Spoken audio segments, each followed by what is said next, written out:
And welcome back to another episode on the Oak and Rock Fatherhood YouTube channel. I am your host, Zachary Small, coming at you from the FamilyAlpha.com and FraternityOfExcellence.com. I am joined by Anthony Migliorino from PeacefulFathers.com. Anthony, what's going on? Yes, sir. What's happening, Zach?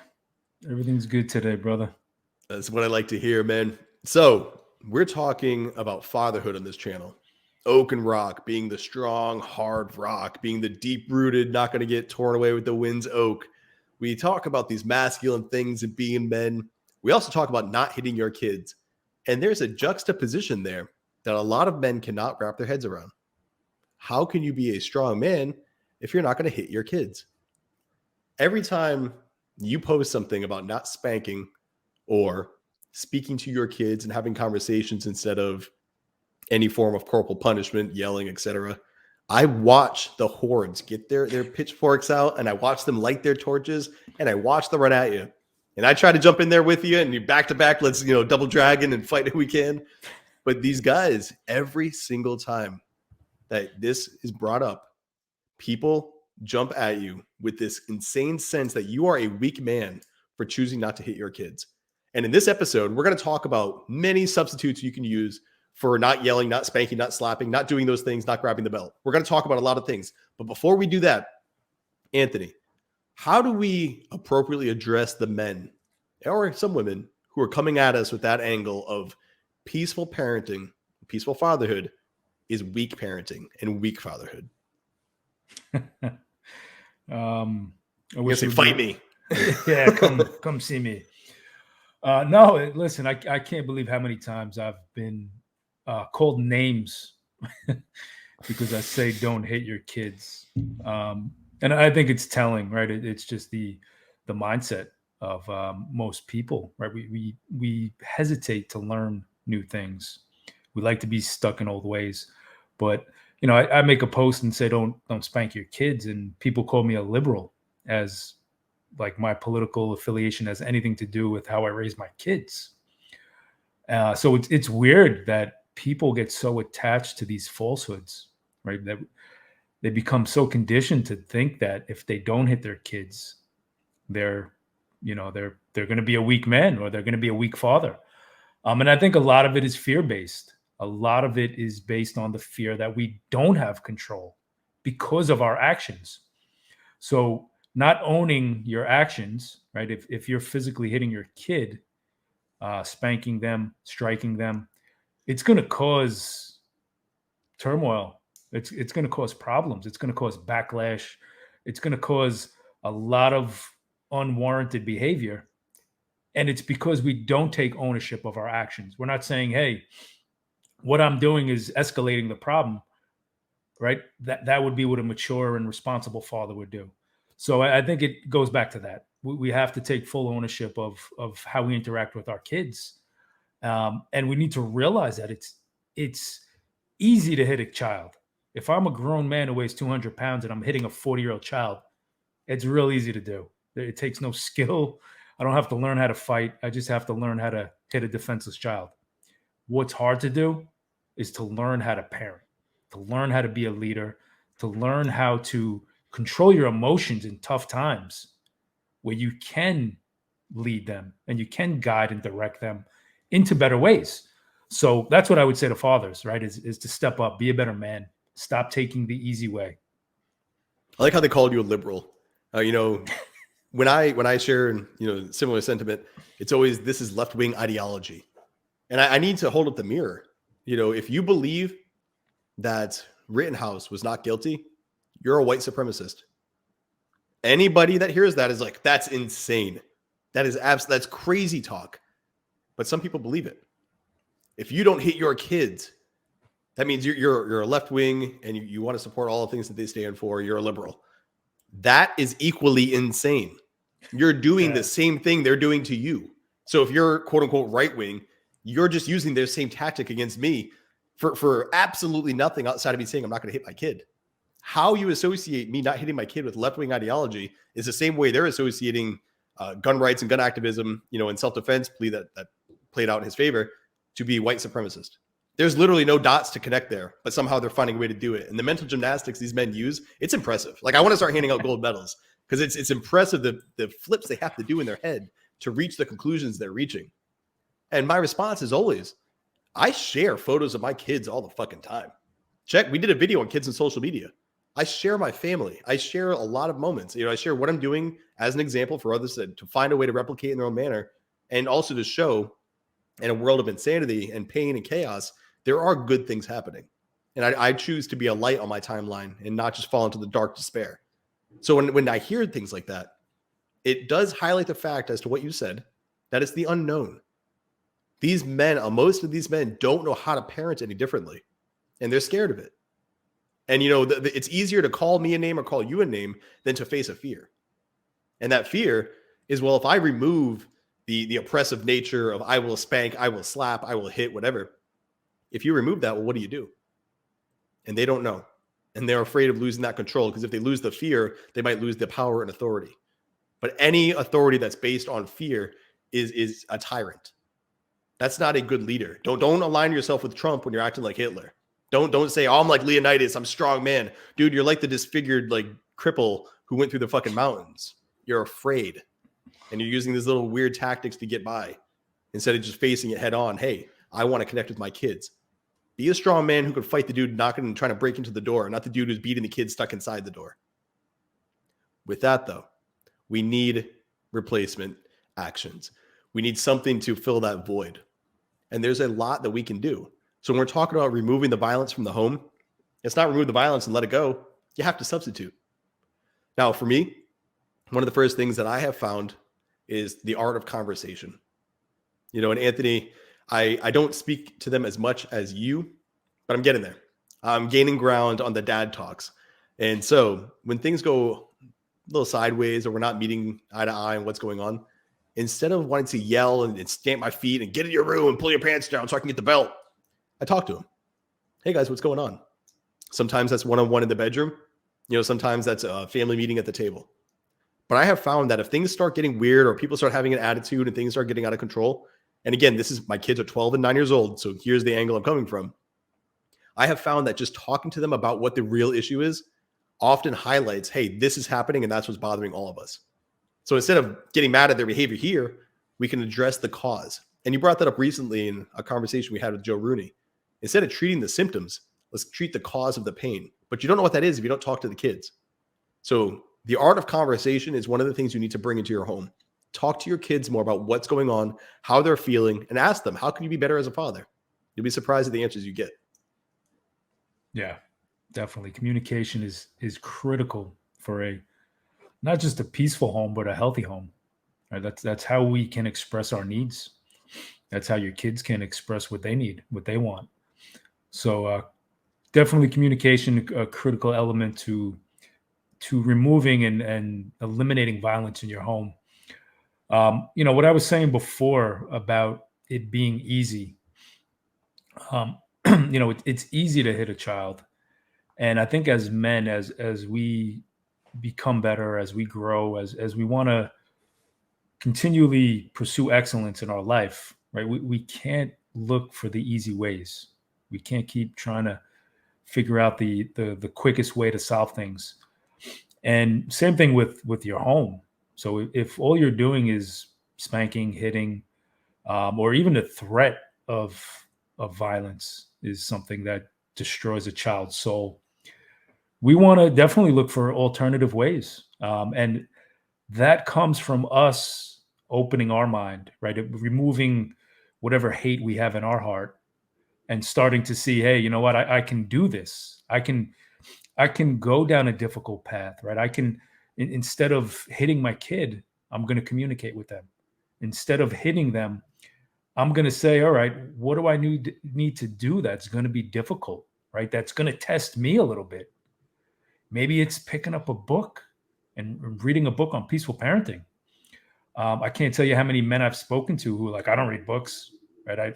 Or even, not even that they don't want to read them. I've spoken to some men and they're like, I can't read, right? I'm a bad reader. It takes me, 30 minutes to read 3 pages. Well, I'm like, start practicing. start picking up a book and pushing through that pain. And it's not the kind of pain that we always talk about as men, right? We're always like, oh, lift more weight. This is a different kind of pain. This is a mental pain, right? This is something, if you strengthen your mind, then you're going to be unstoppable, right? Before you know it, now you're reading a chapter. Now you're, reading books like no tomorrow. And obviously we need to absorb the information we're reading, but just picking up a book on peaceful parenting, just implementing some of those ideas, like you said, Zach, communication. Another one to eliminate violence is learning to negotiate. And this is such a great skill for anybody to learn, just to open yourself up and learn the art of negotiating without manipulation. We spoke about how evil manipulation is in a previous episode, but learning to negotiate is something that creates a dynamic where when you're in a situation with your son or your daughter, instead of hitting them, you can negotiate the outcome. Whether it's what would, an easy example would be eating dinner. So let's say your child doesn't want to eat what you've cooked, and you think that physically striking them is a good way to teach them about nutrition and, eating healthy. We have this distortion of reality. What you start to do is you negotiate and you tell your child, hey, listen, it's real important that you eat, right? We want to be healthy. We want to be strong. It's part of the communication. And they say, no, I don't want to eat, Dad. I'm not hungry. And then you say, okay, well, how about if we put the food aside and we go watch TV for a half hour, then after TV, we'll eat. Now, this might work, right? They might say, yeah, that's a great idea. I'll agree to that. So now you got what you wanted. They're going to get what they want. And ultimately, the outcome benefits both of you. So to practice and hone in on those skills of negotiation, that will allow you to definitely eliminate any violence or any physical violence that you're going to impose on your kid. As I hear that, I'm thinking about how they say the greatest offense is an amazing defense or something along those lines. A great way to stay ahead of it hitting the point where you're going to erupt is preventing it from reaching that level in the first place. So oftentimes it's a conversation prior to whatever's happening. So, what are we having for dinner? Chicken and Brussels sprouts. I don't like Brussels sprouts. Well, you know what? What if we cook them your way today? You bring them on like, hey, you're going to come in here. And I've done this. So my son cut the Brussels sprouts in half, drizzled the olive oil, sprinkled the salt on it, put it in the oven. He set the timer, all this stuff, pulled it out. He was so proud for everybody to be eating his food that he wolfed it down. And we were all like, oh, this is really good. And so not only did he eat the stuff that he didn't want to eat, but he also had a lot of pride sitting there like, hey, I cooked for the family. I contributed. And you could see it all over his face. We'll replace that with carrots, with whatever vegetable they don't want, whatever food they don't want, even their medicine. I don't like medicine. I don't like medicine either. I was like, but you got to take it to be healthy. So how about you take it the way you want to take it? You don't want it in the spoon? Let's take it in this little cup. You don't want this cup? You choose how you want to get this into your body so you can feel better. Okay. Or you choose when. And you give these kids more power and they feel like they're in control of the situation. And all of a sudden, when it's not being pushed upon them, but they get to choose, they want to do it. It's like saying, don't push the red button. That's the first thing you want to do. Like you have to eat this. I don't want to eat this. You don't have to eat this. You can choose what you want to eat. Okay, now I want to eat this. It's just human psychology. And kids are no different than adults. Like I said, don't push the red button. Likely you're an adult listening to this, and the first thing you thought is, where's the button? I'm going to go push it. Like, what happens? Why can't I push it? Why are you putting these rules on me? Don't tell me what to do. That's just a free mindset. It's a good thing. You don't want to crush that out of your kids. But also, if you're going to a place, and I can't stress this enough, if you're going somewhere that your kid, they skip their nap, they're in a bad mood, and you're going to church, you're going to a wedding, just somewhere where they have to sit and be contained and they're not having it, have the talk prior to and let them know, I fully see you. I understand that you're tired and you don't want to be here, buddy, neither do I. Or, bud, I hate when I have to do this too. But sometimes we got to show up to support our loved ones, and that's what we're going to go do. And when we're done with that, we can hang out and we can go to the local field, we can run around. Dude, half the times I'm at weddings or anything with the kids, it's them and I out in the field. We're running around, we're climbing things, we're jumping on stuff in our nice clothes because they're kids. But there's no arguing, there's no yelling. And that's because we're proactive in this. We have the talk prior to the big event. So I think of parents, no matter your kids 2 and up, you can have that talk with them. And I believe that'll get you ahead of the curve of ever erupting. And therefore, it's not about fixing the damage caused. It's we didn't even have an argument. We didn't even have any damage. We could have, but we faced that prior too. So it never even happened. So now you don't have to worry about falling back on, oh, I'm so mad. Now I'm going to have to release. I'm going to spank. I'm going to yell. I'm going to do something to get it out of me. So when you're proactive, both of you are like, all right, the kid knows what's coming down the pipeline. You know what's coming down the pipeline, and you're going to work together to get to the goal of harmony, if you will. That is, if I understand you correctly, and it's a weird concept so have a plan before you're doing things. This way you can enjoy the time with each other. It's real rocket science here. Is that really pushing the edge? It's cutting edge stuff. No, that's good, man. It sometimes you need to hear it that way, right? For it to soak in. It's strange. I would say that, there were times when, specifically my son, when he was younger, probably like 2 or 3, and we decided to go food shopping, right? Me and my wife were like, oh, let's go food shopping. He's home with us. We got to take him. And he resisted. He did not want to go, right? He was fighting. He was kicking, screaming, crying. There were some times where I would sit with him patiently and explain things to him and try to convince him that this is what we need to do. But there was also a time where I said, you know what? I'm going to stay home with him. We don't have to make him do this. And I was like, told my wife, you can go food shopping by yourself.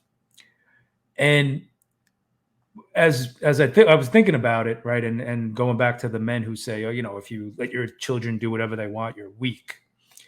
I was thinking about how powerful that is. What I did, not what they said, what I did. Allowing my son to say, hey, you know what? This is something I don't want to do. And instead of seeing his tantrum as an attack against me, because that's how 2-year-olds express themselves, right? They flip out and scream and cry. They can't sit down and have a rational discussion and say, hey, Dad, I really don't want to go food shopping with you and Mom. So I understood that. And then I said, you know what? Let's stay home, me and you. And instead of putting him in his room, treating him like a criminal because he was trying to express something he didn't want to do, I sat down with him. We colored. We played with Legos. We enjoyed the time together. And those are the times where you're building strength. I just showed my kid what a patient man does, what a man with good emotional fortitude does, and that I'm not going to let a 2-year-old destroy my character. And I'm going to show my kid that his decision to live free, to actually just be who he is, even if I didn't like it, that I'm going to accept that. We're going to still have a good time. I'm going to still have fun with him. So for all the men that thinking giving into your kid is weak, you're doing yourself a disfavor, right? You're actually adding bullshit to the pile, and you're not connecting. You're not creating a relationship with your kid. You're actually showing them that you don't have the capability to handle a 2-year-old or a 3-year-old, however old your kid is. And that's not something those aren't the examples we want to show our kids, right? We don't want to show them that I'm a big, strong man, but if a 2-year-old disobeys me, I'm going to fall apart. I'm going to become a man that I don't want to look, that I'm not going to be proud of if I look in the mirror. So definitely not weak. And I understand why there's a hesitance or why some men might be afraid of this, because it is tough to do, right? You actually have to think about the process. You have to be willing to say, hey, there's something that I suck at, and I'm going to take the time to improve. So to me, that's real strength. That's real powerful fatherhood. We also gave your son credit. Like, hey, I respect you enough I hear you. I'm getting like, you know what? You're really not wanting to do this, and I respect that. So I'm going to change my plans. I'm going to stay with you, and we'll get the food shopping done. Your lady can go on her own. She'll come back, and you've got the relationship with the kid, and he's locked in. So for people who, all right, they're going out and the kid's starting to erupt, or we're having the meltdown or tantrum, give your kids that same level of credit. Similar to what Anthony was just saying. He respected his kid's level, and constantly I'm saying, Treat your kids like the future adults they'll become so they can learn to become that future adult. When your kid is like, all right, I'm going to do my best. And they go there and all of a sudden they're just like, you get a good hour out of them. You're at a party, you're at whatever. And then they start they're moping around. They're drying. All of a sudden they're just hanging their heads and you can see them about to hit the wall. And eventually they're just like, I'm done. And it could be a tantrum. It could be crying. It could be just absolute. They're zeroed out. If you as a parent can respect, like, hey, you gave me your best. That's when I would employ I call it the eject. Time for me to eject. I'm going to grab the kid. Dude, I can't tell you how many times I would pick my son up out of the chair and I'd walk around, or we go to the gift shop at the restaurant, or we go in the parking lot. I throw him in the back of the truck and just let him play. And like everybody else is inside having a good time and doing their thing. And I'm out there playing with my kid in the parking lot because he's just not having it. Like he doesn't want to be confined. He's tired. He is a child who cannot express his needs. And he just needs to get the fuck away from all the adults who are like, hey, we can stay up until midnight. Well, my 5-year-old can't. And I want to be with you guys, but I'm a dad. And it's a situation like, all right, somebody's deploying. You're not going to see them for years. So you are keeping your kids up late and you are staying. Like you're in a situation where you're definitely going to stay out, even though you know it's not what's best for the kid. But you're going to be there to soak in those moments. Give your kid credit. Like give them those props. Like, hey, kid, thanks for hanging until 9 o'clock. Normally you're in bed by 8. I get why you're cranky. Like it's no big deal. You're feeling like butt. Come here. I'll go for a walk with you. We can go around. Dude, it's like life couldn't faze me. I was never the dad who was like screaming at the table to sit. Like I didn't care. I'll go walk around the store. I'll walk around with my kid. I'll go to the parking lot. And if I didn't get to eat, Jackie would come tag me out. She'd come outside with my sister. They would play with the kid. I would go in and I would eat and I'd go hang out. So it's not like it's just on me. We work together as a family. But importantly, we never took it out on our kid that he couldn't keep up with 20 plus adult individuals. Like we have to respect our children enough and give them the credit to where we recognize they did try. And instead of us getting mad, we just get happier. Hey, thanks, kid. You did a good job. I asked for your best. You gave me your best. Now you're just tired. I got your back. We're going to get you out of the situation and we're going to make it work. So much less stress, man. Like it's so carefree. Like I've seen, and I'm sure you've seen, the dad sitting there and you can just see the veins starting to come out of their neck because the kid's doing whatever. And it's like, bro, they're literally strapped into a chair. Kids are not like we say all the time. Kids aren't meant to sit for 8 hours a day in their school at a desk, quietly. There's nothing wrong with active kids. Yet you're mad when your kid won't sit down for 3 hours at a meal, strapped into a fucking seat, like literally strapped down. I would go nuts. Well, it keeps them contained. Just talk to them. Just sit there and enjoy them. Like kids aren't going to be contained. That's as bad as saying, hey, here's your tablet, kid. Go play in your electronics. I don't feel like raising you. Bro, it's fucking dinner time. Have a good time with your kid. Put them in your lap. Bring them in. Go for a walk. But that is another good tactic to employ.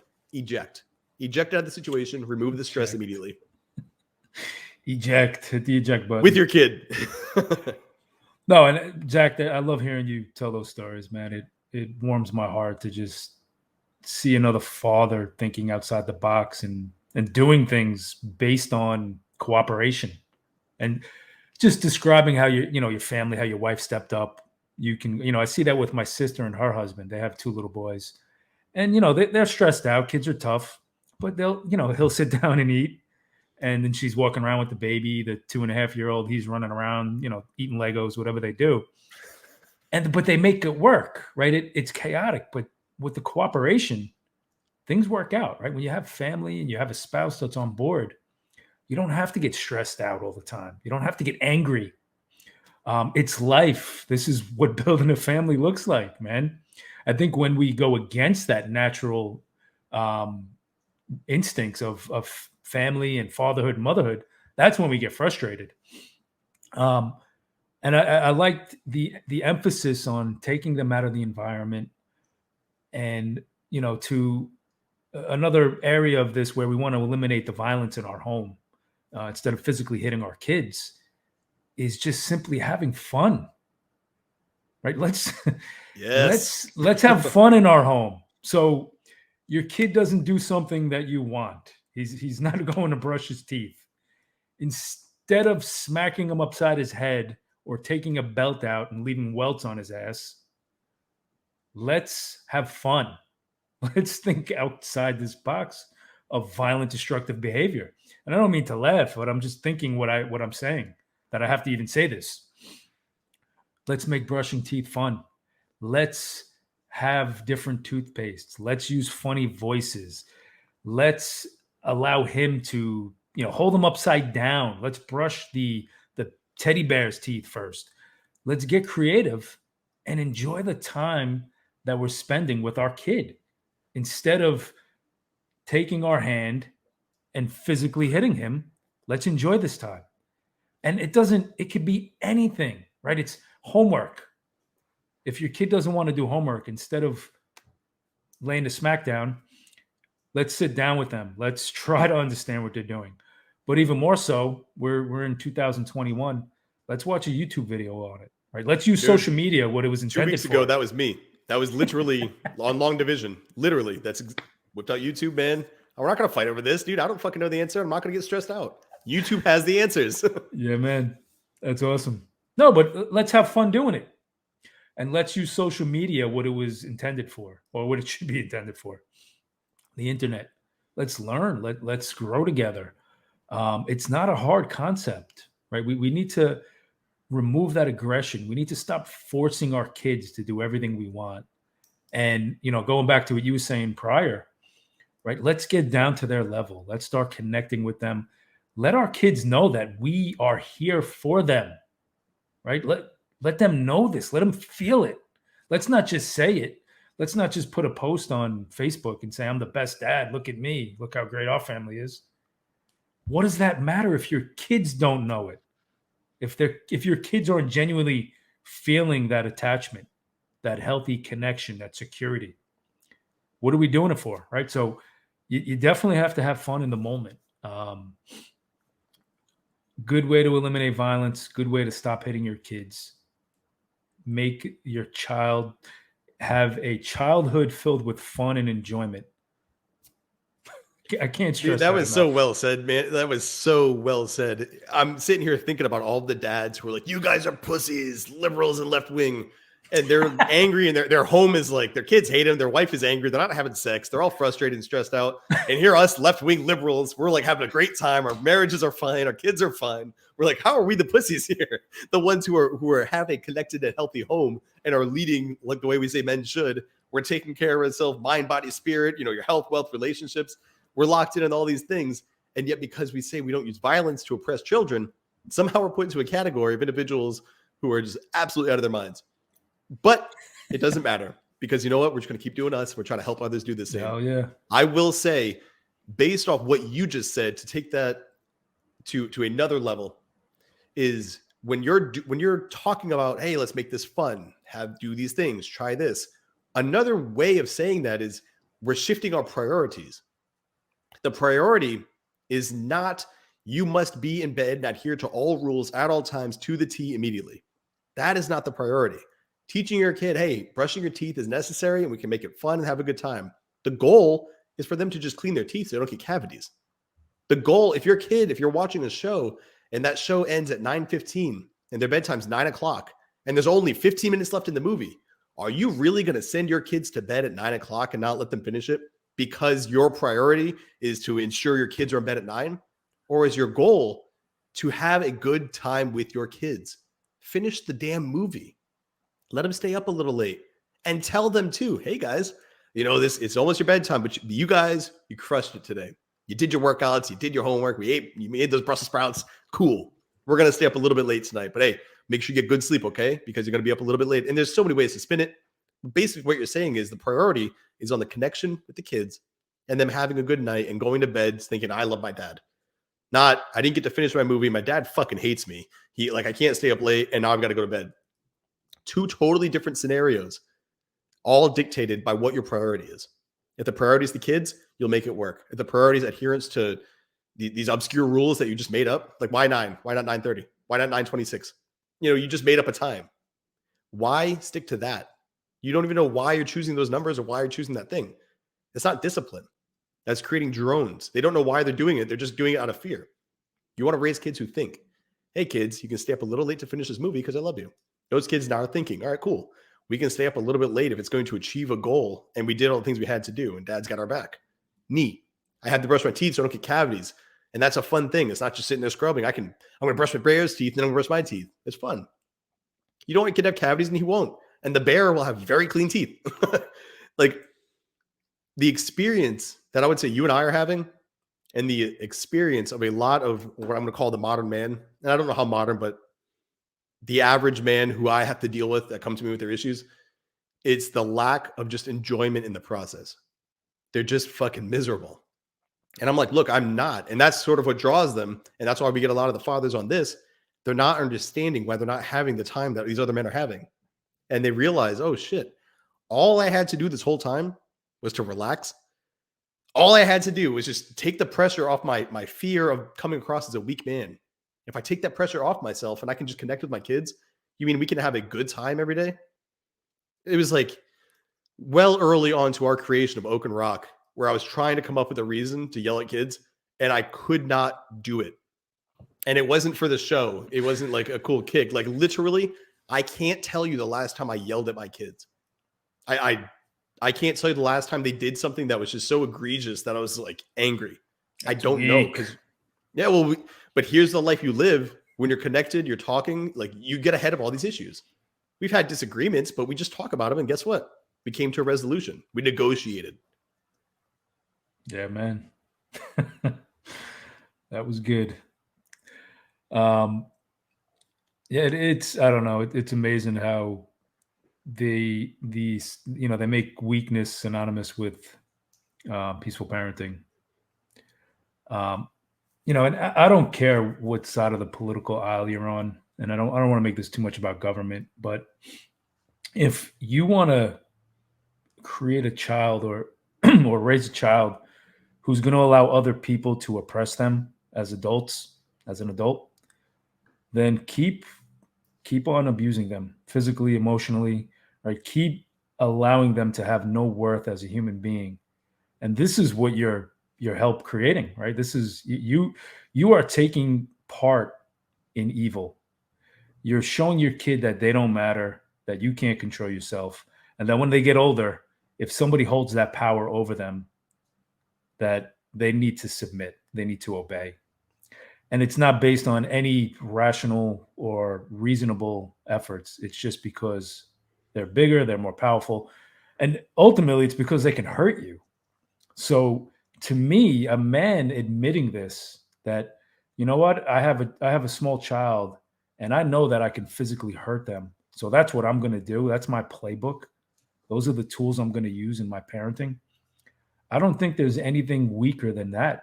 I think that's why we see a society that is falling apart, where, the majority of people, they don't think men matter. They don't, there's way too many people thinking fathers don't matter. And that won't change until we start changing this madness inside our home. Right? It's not going to get better. But just imagine the kids that are brought up in peaceful homes taking positions of leadership. Imagine if we could reach enough families and connect enough families that even with the world we're in now, which is, there's a lot going on. There's a lot of things crumbling around us, but peaceful, connected families are having a great time. Imagine when they're up there and like, look, I'm going to lead from the front, not by oppressing those beneath me, but by listening to them. Let me hear the citizens. What do you need? How do we fix this town? How do we fix this state? How do we fix this country? And they listen, and then the communication's open there. And then we have people who are leading with the hearts and the souls and the prioritization of the children, or not the children, the citizens in their hearts and all the decisions they're making. What's best for Americans? The same way when they were brought up, what's best for my kids? What's best for this family? They would take that and apply it to the larger sense. And then you would have politicians who are doing the things that we say we wish politicians were doing. Instead of ignoring and growing themselves at the expense of everyone else, they'll do what happened in their home. They'll work together. They'll grow together. And they'll find strength in even in chaos. Because no matter how dark the world got, the light within the home was shining bright. That's how it is in my home. It's how it is in yours.